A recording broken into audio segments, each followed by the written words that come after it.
Good morning everyone. আজকে গিয়েছিলাম বাচ্চার বিরিয়ানি খেতে, যেটা হাবড়ার বিখ্যাত একটা ফেমাস দোকান। এখানে দেখুন, এদের কোয়ালিটি কোয়ান্টিটি কোনোটাই খারাপ না। টেস্টও বলতে গেলে যথেষ্ট ভালো। এটা 80 টাকার প্লেট ছিল। আমি আর আমার বান্ধবী গিয়েছিলাম। এখানে দেখুন অনেকটা পরিমাণে ওরা রাইস দিয়েছে। মাংসের পিসগুলো যথেষ্ট ভালো ছিল। এই যে আমি বাড়িতে ভাইয়ের জন্য আনবো বলে 1 প্লেট পার্সেল করছিলাম। দেখুন হাঁড়িটা শেষ হয়ে গিয়েছে। ওদের প্রতিদিনে 2-3 হাঁড়ির উপরে শেষ হয়।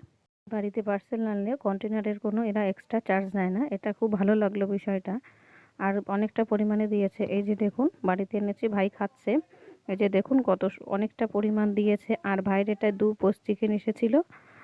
1 পিস আমাকে দিয়েছিল অবশ্য রাতে খেতে। আমার কিন্তু বিরিয়ানিটা ভালোই এভারেজ হিসাবে টেস্টটা খুব সুন্দর লেগেছে। আপনারা কে কে বাচ্চা বিরিয়ানি খেয়েছেন অবশ্যই কমেন্ট করে জানাবেন। আর ভিডিওটা ভালো লাগলে অবশ্যই লাইক, শেয়ার অ্যান্ড সাবস্ক্রাইব করবেন। আজকের মতো আসি তাহলে বন্ধুরা, টাটা। দেখা হবে আবার পরবর্তী ভিডিওতে। ভালো থাকবেন সকলে।